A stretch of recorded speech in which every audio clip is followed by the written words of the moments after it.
بسم اللہ الرحمن الرحیم۔ حضرت موسیٰ علیہ السلام کلیم اللہ تھے، روزانہ اپنے رب سے ہم کلام ہوتے تھے۔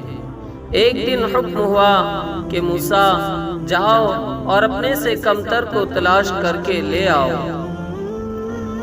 حضرت موسیٰ علیہ السلام نے حکم خدا سے ساری کائنات چھان ماری مگر اپنے سے کم کسی کو نہ پایا۔ شام کو خالی ہاتھ لوٹے۔ اللہ پاک نے فرمایا، اے موسیٰ، اگر آپ ایک بکری کے بچے کو ہی لے آتے تو ہم آپ کو نبوت سے محروم کر دیتے۔ کسی کو اپنے سے حقیر نہ سمجھو، کیونکہ اللہ نے ہر کسی میں کوئی نہ کوئی خوبی ضرور رکھی ہے۔ سبحان اللہ۔ اللہ تبارک و تعالیٰ سے دعا ہے کہ اللہ تبارک و تعالیٰ ہمیں صحیح عمل کی توفیق نصیب فرمائے۔ آمین۔